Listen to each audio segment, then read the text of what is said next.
Hello dear learners. हम start करते हैं क्लास 12th का चैप्टर नंबर 1 सॉल्यूशन। इससे पहले हमने क्लास 11th का chapter number 1 some basic concept of chemistry complete किया था। सॉल्यूशन चैप्टर हम स्टार्ट करते हैं। तो सबसे पहले हम ये देखेंगे कि इस चैप्टर में हमें क्या क्या पढ़ना है, इंपॉर्टेंट पॉइंट क्या है, इंपॉर्टेंट टॉपिक क्या है जो हमें इस चैप्टर के अंदर स्टडी करने हैं। तो सबसे पहले सॉल्यूशन की डेफिनेशन, डेफिनेशन के बाद सॉल्यूशन कितने टाइप के होते हैं, उसके बाद सॉल्युबिलिटी क्या है, सॉल्युबिलिटी से रिलेटेड एक लॉ होता है, वो लॉ है हमारा हेनरीज लॉ। नेक्स्ट टॉपिक है हमारा वेपर प्रेशर। वेपर प्रेशर भी लिक्विड इन लिक्विड का डिफरेंट होता है, सॉलिड इन लिक्विड का डिफरेंट होता है। उसी से रिलेटेड एक लॉ है, वो लॉ है हमारा राउल्स लॉ। राउल्स लॉ की स्टडी के बाद हम ideal and non ideal solution की स्टडी करेंगे, उसके एग्जांपल्स देखेंगे। और चैप्टर का लास्ट टॉपिक जो हमारा कॉलिगेटिव प्रॉपर्टीज है उसकी हम स्टडी करेंगे।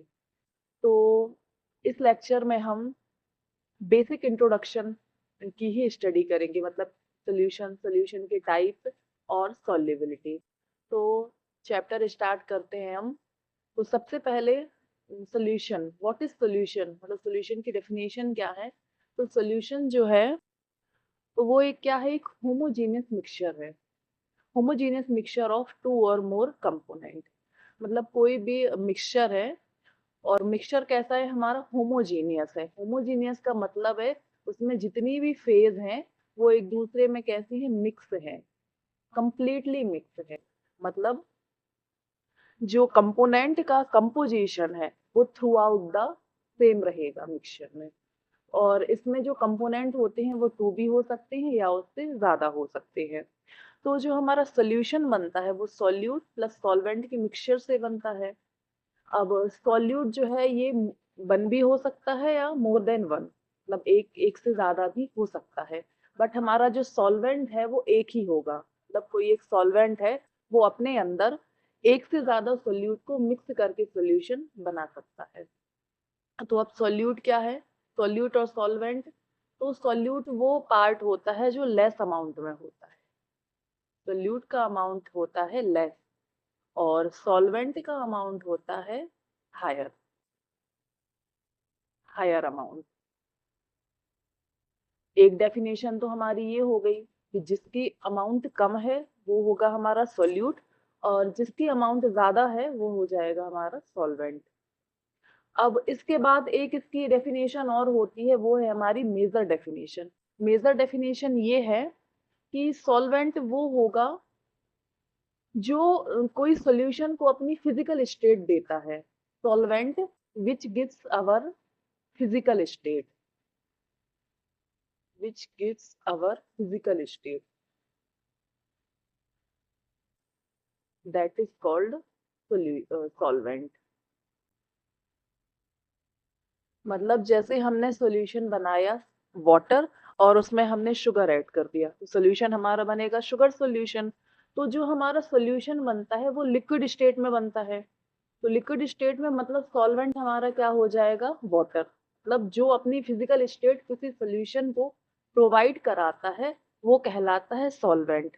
और अदर डेफिनेशन इसकी हो जाएगी, जिसकी अमाउंट ज्यादा है वो हो गया सॉल्वेंट और जिसकी अमाउंट कम है वो हो गया सोल्यूट। और सोल्यूट प्लस सॉल्वेंट से मिलके बनता है हमारा सोल्यूशन। अब यहाँ पे हमने बताया है टू और मोर कंपोनेंट। अगर कोई सॉल्यूशन में टू कंपोनेंट प्रेजेंट है, टू कंपोनेंट प्रेजेंट है कोई सॉल्यूशन में, तो उस सॉल्यूशन को हम बोलते हैं बाइनरी सॉल्यूशन। Binary solution. अगर यहाँ पे सॉल्यूट की अमाउंट मोर देन वन हो गई, मतलब दो हमारे सॉल्यूट हो गए और एक सॉल्वेंट हो गया, मतलब जो हमारे टोटल कंपोनेंट हो गए वो कितने हो गए, थ्री कंपोनेंट।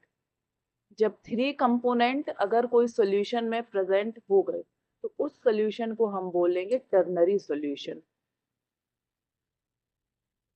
Ternary solution. इसी बेसिस पर हम आगे क्वाटरनरी इस टाइप से हम इसको डिवाइड कर सकते हैं। इसके बाद हमारा टॉपिक आता है, वो टॉपिक है हमारा टाइप्स ऑफ सॉल्यूशन, मतलब सॉल्यूशन कितने टाइप के होते हैं। तो सॉल्यूशन में सॉल्वेंट और सोल्यूट प्रेजेंट होता है। तो सॉल्वेंट और सोल्यूट के बेसिस पर हम सॉल्यूशन को 3 टाइप से डिवाइड कर सकते हैं। फर्स्ट टाइप हमारा हो जाएगा गैसियस सॉल्यूशन, सेकंड हो जाएगा हमारा लिक्विड सॉल्यूशन और थर्ड हो जाएगा हमारा सॉलिड सॉल्यूशन। अब गैसियस सॉल्यूशन का मतलब ये है कि जिसमें सॉल्वेंट गैस हो। सेम इसी टाइप से लिक्विड सॉल्यूशन वो होंगे जिसमें सॉल्वेंट कैसा हो, लिक्विड फॉर्म में हो।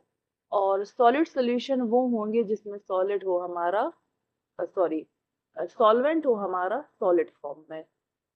तो इसको भी हम 3 टाइप से डिवाइड करते हैं, gas in liquid. Gas in liquid का मतलब है सोल्यूट हमारा होगा गैस और सॉल्वेंट भी होगा गैस। तो गैस इन गैस का एग्जांपल हो जाएगा, जैसे एटमॉस्फेयर में बहुत सारी गैसेस की मिक्सिंग होती है, तो a mixing of oxygen and nitrogen gas. Gas in gas का एग्जांपल हो जाएगा मिक्सिंग ऑफ गैसेस। सेम इसी टाइप से liquid in liquid, liquid in liquid का मतलब है कि सॉल्वेंट हमारा गैस फॉर्म में है और जो सॉल्यूट है वो लिक्विड फॉर्म में है। तो किसी गैस में लिक्विड को जब मिलाते हैं तो इसका एग्जांपल हो जाएगा chloroform vapours mixed with nitrogen gas. मतलब नाइट्रोजन गैस में क्लोरोफॉर्म के वेपर्स जो है वो मिक्स हो जाते हैं, तो वो एग्जांपल हो जाता है हमारा लिक्विड इन लिक्विड का। इसके बाद थर्ड गैसेस सॉल्यूशन का टाइप्स हो जाएगा, वो है हमारा solid in gas. Solid in gas का मतलब है सॉल्वेंट गैस फॉर्म में रहेगा और सोल्यूट रहेगा हमारा सॉलिड फॉर्म में। तो इसका एग्जांपल हो जाएगा camphor vapours in nitrogen gas. मतलब कैम्फोर जो है वो सॉलिड फॉर्म में होता है, तो कैम्फोर के सॉलिड फॉर्म को अगर हम नाइट्रोजन गैस में मिक्स करेंगे तो वो एग्जाम्पल बनेगा हमारा सॉलिड इन गैस का। इसके बाद सेकंड टाइप हमारा सॉल्यूशन का है, वो है लिक्विड सॉल्यूशन। लिक्विड सॉल्यूशन का मतलब है सॉल्वेंट हमारा लिक्विड फॉर्म में होगा। तो इसको भी हम 3 टाइप से डिवाइड करते हैं। फर्स्ट टाइप है हमारा गैस इन लिक्विड, मतलब सोल्यूट होगा गैस और लिक्विड जो सॉल्वेंट होगा वो हमारा लिक्विड फॉर्म में होगा। तो लिक्विड में हमें कोई गैस को डिसॉल्व करना है, तो ऑक्सीजन गैस को अगर हम पानी में, मतलब नॉर्मली जो पानी होता है उसमें ऑक्सीजन तो डिसॉल्व होती है, इसका एग्जाम्पल हो जाएगा ऑक्सीजन डिसॉल्व्ड इन वाटर। इसके बाद लिक्विड इन लिक्विड का एग्जांपल हो जाएगा एथेनॉल डिसॉल्व इन वाटर। मतलब कोई भी दो लिक्विड को हम मिक्स कर रहे हैं, एथेनॉल जो है वो वाटर में डिसॉल्व होता है, तो इसका एग्जांपल हो जाएगा। इसके बाद होगा solid in liquid. Solid in liquid का मतलब है कि लिक्विड फॉर्म में हम किसी सॉलिड को मिक्स कर रहे हैं, तो ये तो बहुत सारे इसके एग्जांपल हो जाएंगे, जैसे सॉल्ट वाटर हो गया, शुगर सोल्यूशन हो गया। मतलब कोई भी लिक्विड में हमें सॉलिड को मिक्स करना है। इसी टाइप से सुक्रोज डिजोल्व इन वाटर। अब सुक्रोज जो है वो कोल्ड वाटर में डिजोल्व तो होता नहीं है, सुक्रोज डिजोल्व होता है हॉट वाटर में। तो ये मतलब इसको हम वाटर भी लिख सकते हैं, बट यहाँ पे हॉट वाटर लिखना जरूरी होगा, क्योंकि सुक्रोज जो है वो नॉर्मल पानी में डिजोल्व नहीं होता है। सुक्रोज को डिजोल्व करने के लिए हमें पानी को थोड़ा सा गर्म करना होता है, फिर उसके बाद सुक्रोज उसमें डिजोल्व होता है। तो सॉलिड इन लिक्विड के तो और भी एग्जाम्पल हो जाएंगे, शुगर सोल्यूशन, सॉल्ट सोल्यूशन। इसके बाद जो भी चीजें पानी में डिजोल्व होती हैं या कोई भी सॉलिड कंपोनेंट जो लिक्विड में डिजोल्व हो रहा है, वो इसका एग्जाम्पल हो जाएगा। थर्ड हमारा एग्जाम्पल हो जाएगा वो है सॉलिड सोल्यूशन। सॉलिड सोल्यूशन का मतलब है सॉल्वेंट हमारा होगा सॉलिड फॉर्म में। इसके भी 3 टाइप से हो जाएंगे, gas in liquid, liquid in liquid and solid in liquid. तो गैस इन सॉलिड, ये सॉलिड का हम पढ़ रहे हैं, गैस इन सॉलिड हो जाएगा। तो इसका एग्जाम्पल होगा solution of hydrogen in palladium. मतलब हाइड्रोजन गैस को हम, पैलेडियम सॉलिड फॉर्म में होता है, तो हाइड्रोजन गैस को हम पैलेडियम पे मतलब डिसॉल्व कर रहे हैं, तो उसका जो सोल्यूशन बन रहा है। इसके बाद सेकंड हो जाएगा लिक्विड इन सॉलिड। मतलब सॉलिड फॉर्म में हमें किसी लिक्विड को डिसॉल्व करना है, तो इसमें हो जाएगा कुछ, जैसे मरकरी गैस है, वो हमारी मतलब अमलगम, वो लिक्विड फॉर्म में होती है, तो मरकरी का अमलगा हम किसी भी सॉलिड मेटल में हम डिसॉल्व करेंगे, तो वो इसका एग्जाम्पल हो जाएगा। तो amalgam of mercury with sodium, sodium की जगह पे यहाँ पे जिंक भी हो सकता है, तो अगर सोडियम के साथ इसकी मिक्सिंग होती है तो इसको बोलते हैं हम सोडियम अमलगम। अगर जिंक के साथ मिक्सिंग होगी तो इसको बोलेंगे हम फिर जिंक अमलगम। लास्ट इसका क्लासिफिकेशन हो जाएगा वो है सॉलिड इन सॉलिड। मतलब किसी भी दो सॉलिड को हमें मिक्स करना है, दो सॉलिड को मिक्स करना है, जैसे कोई भी हम दो मेटल्स ले लें, जैसे कॉपर डिसॉल्व्ड इन गोल्ड, कोई भी दो, या फिर इसको एलॉय भी इसका एग्जांपल हो जाएगा। एलॉय का मतलब यही है कि जो मेटल्स है उनकी मिक्सिंग हो, तो एलॉय भी इसका एग्जांपल हो जाएगा सॉलिड इन सॉलिड का। इसके बाद हम एक टॉपिक है, वो टॉपिक है हमारा एक्सप्रेसिंग कंसंट्रेशन ऑफ सॉल्यूशन, मतलब सॉल्यूशन की कंसंट्रेशन को हम किस टाइप से एक्सप्रेस कर सकते हैं। तो सॉल्यूशन को एक्सप्रेस करने के लिए हमारे पास ये कुछ कंसंट्रेशन टर्म्स हैं, इन्हीं को हम कंसंट्रेशन टर्म्स के नाम से भी जानते हैं। तो जो कंसंट्रेशन टर्म्स है हमारी, फर्स्ट है मास percent, second volume percent, mass by volume, ppm, mole fraction, molarity and molarity. ये हमारी 7 टाइप की कंसंट्रेशन टर्म्स हैं। तो इनको कंप्लीटली स्टडी के लिए इससे पहले हमने क्लास 11th का एक वीडियो बनाया था, और वीडियो का नाम था वो हमारे कंसंट्रेशन टर्म्स का। तो यूट्यूब पे उसका कंप्लीट वीडियो अवेलेबल है, तो इसकी कंप्लीट स्टडी को हम वो सर्च कर सकते हैं, और इस वीडियो का नाम है, वो है नाम कंसंट्रेशन टर्म्स, या इसी को ही बोलते हैं एक्सप्रेसिंग कंसंट्रेशन ऑफ सॉल्यूशन। तो उसके लिए हम वो वहां पे देख सकते हैं। इसके बाद एक टॉपिक है हमारा, वो है सॉल्युबिलिटी। सॉल्युबिलिटी का मतलब ये है कि जैसे कोई एक सॉल्वेंट है हमारे पास, तो उस सॉल्वेंट में कोई एक पर्टिकुलर सॉल्वेंट कितना डिसॉल्व हो रहा है, मतलब उसकी डिसॉल्व होने की परसेंट कितनी है, उसको ही हम कहते हैं सॉल्युबिलिटी। मतलब वो कितना उसमें घुल पा रहा है। अगर नॉर्मल वे में बोलें कि कोई एक सॉल्वेंट किसी सॉल्वेंट में कितना घुल पा रहा है कंप्लीटली, मतलब एक सर्टेन टेम्परेचर तक वो कितना डिसॉल्व हो पा रहा है, वो कहलाता है उसकी सॉल्युबिलिटी। तो जैसे ये हमारा एक सॉल्वेंट है, इसमें हमने कोई एक सॉल्यूट को डिसॉल्व किया, इसको डिसॉल्व करने के बाद हमारा ये बन रहा है सॉल्यूशन। तो सॉल्युबिलिटी की डेफिनेशन हो जाएगी, the maximum amount of solute which can be dissolved in a solvent to make 100 ml saturated solution. ये सैचुरेटेड सॉल्यूशन टर्म बहुत इंपॉर्टेंट है। अब सैचुरेटेड सॉल्यूशन क्या होता है? सैचुरेटेड सॉल्यूशन का मतलब है कि कोई एक सॉल्यूशन बन रहा है, तो उस सॉल्यूशन में हमने एक सॉल्यूट को डिसॉल्व किया, और वो सॉल्यूट कितना मैक्सिमम अमाउंट तक उस सॉल्वेंट में डिसॉल्व हो पा रहा है, तो उससे जो हमारा सॉल्यूशन बनेगा, वो सॉल्यूशन बनेगा सैचुरेटेड सॉल्यूशन। जैसे अगर हमने लिया 100 ml वाटर लिया, तो 100 ml वाटर लिया, और अगर हम इसमें शुगर को डिसॉल्व कर रहे हैं, तो शुगर जो है वो 36 ग्राम ही इसमें डिसॉल्व हो पाती है। मतलब 100 ml पानी में पहले हम क्या करेंगे, शुगर को डिसॉल्व करते जाएंगे, तो स्टार्टिंग में तो शुगर डिसॉल्व होती जाएगी। जैसे ही 36 ग्राम शुगर उसमें डिसॉल्व होगी, उसके बाद पानी में शुगर डिसॉल्व होना बंद हो जाएगी। तो इससे जो हमारा सॉल्यूशन बनेगा, वो सॉल्यूशन कहलाएगा हमारा सैचुरेटेड सॉल्यूशन। तो डेफिनेशन के बेसिस पर भी हम इसको बता सकते हैं। तो सॉल्युबिलिटी की डेफिनेशन हो जाएगी, the maximum amount of solute which can be dissolved in a solvent to make 100 ml saturated solution। ठीक है, तो कितना उसमें वो सोल्यूट घुल पा रहा है, वो कहलाती है उसकी सॉल्युबिलिटी। और वो भी मैक्सिमम, मतलब एक सबसे ज्यादा कितना उसमें डिसॉल्व हो पा रहा है। तो इसके बाद जो सॉल्युबिलिटी है वो हमारी कुछ फैक्टर्स पे डिपेंड करती है। तो वो फैक्टर हो जाएगा, सबसे फर्स्ट हो जाएगा हमारा सोल्यूट,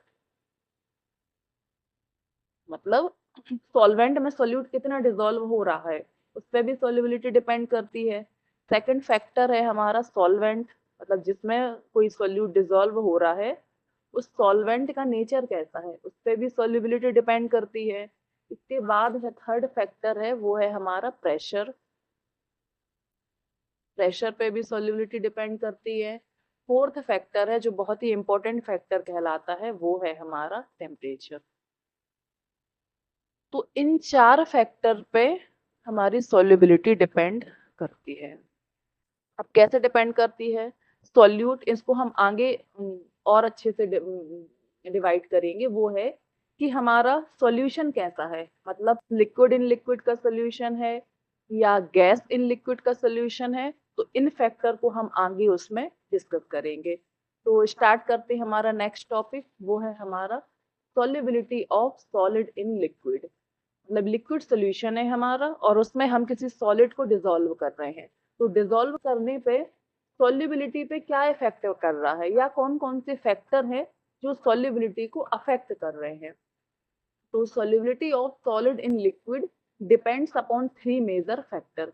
जो सॉल्युबिलिटी है वो 3 मेजर फैक्टर पे डिपेंड करती है। फर्स्ट फैक्टर है हमारा nature of solute. Nature of solute का मतलब है कि सॉल्यूट का नेचर कैसा है। अगर सॉल्यूट पोलर नेचर का है वो पोलर में ही डिसॉल्व होगा, और अगर सॉल्यूट नॉन पोलर है तो वो नॉन पोलर में ही डिसॉल्व होगा। या फिर हम इसको ऐसे भी कह सकते हैं कि जैसे NaCl है, मतलब NaCl मतलब सोडियम क्लोराइड है, वो वाटर में डिसॉल्व हो जाता है। ठीक है, इसी टाइप से अगर हम लें कि जैसे सुक्रोज लें, अभी हमने आगे स्लाइड में भी बताया था सुक्रोज, सुक्रोज इन वाटर। अब यहाँ पे हम देखें ये तो सोडियम क्लोराइड तो वाटर में इजिली डिसॉल्व हो जाएगा, बट ये जो है सुक्रोज वाटर में इजिली डिसॉल्व नहीं होता है, तो ये हो जाएगा हमारे यहाँ पे लेस सॉल्युबल, या इजिली इसको हो जाएगा इजिली सॉल्युबल और ये हो जाएगा हमारा लेस सॉल्युबल। तो ये सोल्यूट के नेचर पे भी सॉल्युबिलिटी डिपेंड करती है, लेस सॉल्युबल। ठीक है, अब इसके बाद हम देखेंगे nature of solvent. Nature of solvent का मतलब है कि हम जिसमें सोल्यूट को डिसॉल्व कर रहे हैं उसका नेचर कैसा है। अगर वो पोलर नेचर का है हमारा सॉल्वेंट, तो पोलर इन पोलर, मतलब पोलर सॉल्वेंट पोलर सोल्यूट को ही अपने में डिसॉल्व करेगा। और अगर सॉल्वेंट का नेचर है हमारा नॉन पोलर, तो वो नॉन पोलर सोल्यूट को ही अपने में डिसॉल्व करेगा। कैसे, इसको हम एग्जाम्पल से बता सकते हैं। जैसे बेंजीन ले लें, बेंजीन कैसा है हमारा नॉन पोलर है, तो ये अपने में किसी नॉन पोलर को ही डिसॉल्व करेगा। और अगर हम पोलर ले लें, एक पोलर सॉल्वेंट ले लें, वो पोलर सॉल्वेंट है हमारा वाटर, तो ये वाटर कैसा है पोलर नेचर का है, तो ये अपने में पोलर सॉल्यूट को ही डिसॉल्व करेगा। तो इस टाइप से नेचर ऑफ सॉल्वेंट भी सॉल्युबिलिटी पर अफेक्ट करता है। मतलब अगर वो सॉल्वेंट ज्यादा पोलर है तो वो पोलर सोल्यूट को ही डिसॉल्व करेगा, और अगर सॉल्वेंट का नेचर नॉन पोलर है तो वो नॉन पोलर को ही अपने में डिसॉल्व करेगा।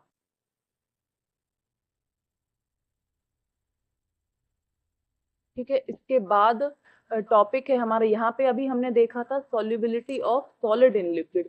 इसके बाद हम देखेंगे solubility of gas in liquid. मतलब सोल्यूशन है हमारा वो लिक्विड सोल्यूशन है, बट उसमें हम जो सोल्यूट डिसॉल्व कर रहे हैं वो गैसियस फॉर्म में। तो solubility of gas in liquid depends upon 3 major factor. Solubility of gas जो है वो भी 3 मेजर फैक्टर पर डिपेंड करती है। तो फर्स्ट फैक्टर है हमारा नेचर ऑफ गैस, मतलब जो सोल्यूट है मतलब या गैस, उसका नेचर कैसा है। तो उसका नेचर, जैसे अगर हमारे पास टेम्पररी गैसेस हैं, टेम्पररी गैसेस जो हैं वो इजिली सॉल्युबल हो जाती हैं किसी लिक्विड में as compare to permanent gas. अब टेम्पररी गैस क्या है, टेम्पररी गैस, टेम्पररी गैस का मतलब है जैसे HCl हो गया, अमोनिया हो गया, ये होती हैं हमारी टेम्पररी गैसेस। तो टेम्पररी गैसेस जो हैं वो इजीली सॉल्युबल हो जाती हैं as compare to permanent gas. Permanent gas क्या होती हैं, परमानेंट गैस जैसे ऑक्सीजन हो गया, नाइट्रोजन हो गया, ये सब होती हैं हमारी परमानेंट गैसेस। तो जो टेम्पररी गैसेस हैं वो पानी में, पानी या कोई भी लिक्विड या कोई भी सॉल्वेंट उसमें इजीली सॉल्युबल हो जाती हैं as compare to permanent gases. इसके बाद हम एक, इसके बाद सेकंड फैक्टर है, वो फैक्टर है हमारा इफेक्ट ऑफ टेम्परेचर। मतलब जब कोई भी हम गैस को लिक्विड में डिसॉल्व कर रहे हैं तो उसमें टेम्परेचर का क्या इफेक्ट पड़ रहा है, वो हमारा सेकंड फैक्टर हो जाएगा। तो यहाँ पे जैसे कोई भी हमने गैस को लिक्विड में डिसॉल्व किया, तो अगर डिसॉल्व करने पे वो रिएक्शन जो होती है वो कैसी हो रही है, डिसोल्यूशन हो रहा है, मतलब उस प्रोसेस को कह रहे हैं। और अगर उसमें डिसॉल्व होने पर अगर हीट निकल रही है, जैसे ये गैस को हमने किसी लिक्विड में डिसॉल्व किया और इससे हमारा यहाँ पे हमें हीट क्या हो रही, रिलीज हो रही है। हीट रिलीज जब होती है तो डेल्टा एच हमारा हो जाएगा नेगेटिव, मतलब जो प्रोसेस होगी वो हमारी कैसी होगी, एक्सोथर्मिक। और एक्सोथर्मिक प्रोसेस हो रही है। तो क्लास 11th में हमने ली चैटलियर प्रिंसिपल पढ़ा था। तो according to Le Chatelier principle क्या होता है, exothermic reactions are favourable at low temperature. मतलब अगर रिएक्शन हो रही हमारी एक्सोथर्मिक, वो होगी लो टेम्परेचर, इसका मतलब है ये इन्वर्सली प्रोपोर्शनल हो जाएगी हमारे टेम्परेचर के। और अगर हमने किसी गैस को लिक्विड में डिसॉल्व किया और डिसॉल्व करने पर हमें एक्स्ट्रा हीट देनी पड़ रही है, तो जब एक्स्ट्रा हीट देनी पड़ती है तो वो रिएक्शन होती है हमारी एंडोथर्मिक। और ली चैटलियर प्रिंसिपल के according endothermic reactions are favourable at high temperature. तो अगर एंडोथर्मिक रिएक्शन हो रही है तो वो टेम्परेचर के डायरेक्टली प्रोपोर्शनल होगी, और अगर हमारी रिएक्शन एक्सोथर्मिक है तो वो टेम्परेचर के इनवर्सली प्रोपोर्शनल होगी। और ये दोनों फैक्टर होते हैं वो ली चैटलियर प्रिंसिपल के अकॉर्डिंग होते हैं, according to Le Chatelier principle. इसके बाद थर्ड फैक्टर है हमारा, वो है इफेक्ट ऑफ प्रेशर। अब किसी गैस को जब लिक्विड में डिसॉल्व करते हैं तो उसमें प्रेशर का इफेक्ट जो है वो एक्सप्लेन किया जाता है। इसके लिए एक लॉ दिया था, वो लॉ था हमारा हेनरीज लॉ। और इस तो हेनरी ने ये बताया था अकॉर्डिंग टू दिस कि pressure is directly proportional to solubility. Henry ने बताया था कि किसी गैस में हम जितना ज्यादा प्रेशर अप्लाई करेंगे उसकी सॉल्युबिलिटी भी इंक्रीज होती जाएगी। तो pressure is directly proportional to its solubility, ये लॉ हेनरी ने बताया था। इसके बाद मतलब जैसे कार्बोनेटेड ड्रिंक्स है हमारी, कार्बोनेटेड ड्रिंक्स में कार्बोनेटेड ड्रिंक्स को जब हाई प्रेशर अप्लाई किया जाता है जिससे उसकी सॉल्युबिलिटी लिक्विड में इंक्रीज हो जाती है, तो वो भी एक एग्जाम्पल है solubility of gas in liquid का। इसके बाद जैसे यहाँ पे ये फिगर के थ्रू एक्सप्लेन है कि यहाँ पे हमने प्रेशर दिया है लो, तो लो प्रेशर में यहाँ पे देखो लिक्विड के मॉलिक्यूल जो है वो थोड़ा इसमें डिस्टेंस है, लेकिन यहाँ पे हमने क्या किया, हाई प्रेशर अप्लाई किया। हाई प्रेशर अप्लाई किया तो पिस्टन जो है इसका प्रेशर, इसने लिक्विड पे अपना प्रेशर अप्लाई किया तो जो सॉल्यूशन है या हमारा लिक्विड है इसकी सॉल्युबिलिटी इसमें इंक्रीज हो जाएगी।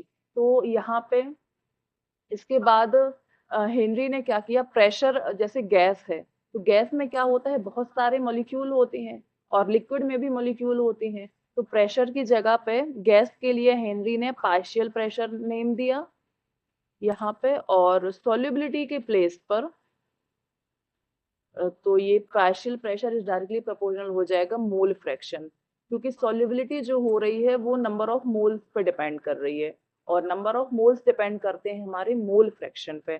तो पार्शियल प्रेशर डायरेक्टली प्रोपोर्शनल हो जाएगा हमारा मोल फ्रैक्शन के। तो इसको हम रिप्रेजेंट करेंगे पार्शियल प्रेशर P, और जब ये प्रोपोर्शनल हटाएंगे तो एक कांस्टेंट लेके आएंगे, वो कांस्टेंट हो जाएगा हमारा KH, और मोल फ्रैक्शन को हम रिप्रेजेंट करते हैं chi से।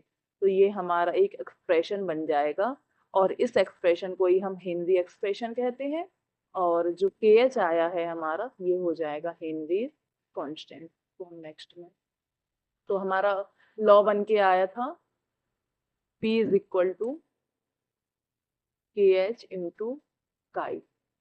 काई हो जाएगा हमारा मोल फ्रैक्शन, P हो गया पार्शियल प्रेशर और KH हो गया हेनरीज लॉ कांस्टेंट। और इससे अगर हम निकालें तो ये हो जाएगा KH is equal to P upon chi. ये एक एक्सप्रेशन बन गया। अब इस एक्सप्रेशन में हम देख रहे हैं कि जो हेनरीज कांस्टेंट है वो सॉल्युबिलिटी के इनवर्सली प्रोपोर्शनल आ रहा है, मतलब मोल फ्रैक्शन के इनवर्सली प्रोपोर्शनल है। और इससे पहले हमने मोल फ्रैक्शन को ही नाम दिया था सॉल्युबिलिटी का, तो KH जो है वो इनवर्सली प्रोपोर्शनल हो जाएगा हमारा सॉल्युबिलिटी के। और ये जब सॉल्युबिलिटी के इनवर्सली प्रोपोर्शनल हो गया तो KH जो है वो टेम्परेचर के डायरेक्टली प्रोपोर्शनल हो जाएगा। तो KH is inversely proportional to solubility and directly proportional हो जाएगा हमारा टेम्परेचर पे। तो ये इम्पोर्टेंट टर्म मतलब एक रिलेशन निकल के आ रहा है जो बहुत सी जगह यूज किया जाता है आगे। ये हो गया के बाद मतलब सोलिबिलिटी के बेसिस पर हम हेनरीज लॉ की क्या क्या वैल्यूज हो सकती हैं आगे हम वो देखते हैं। तो वैल्यूज ऑफ हेनरी कांस्टेंट, तो मतलब कोई भी गैस है अगर उसकी सॉल्युबिलिटी ज्यादा है तो हेनरी कांस्टेंट की वैल्यू उतनी ही कम आएगी।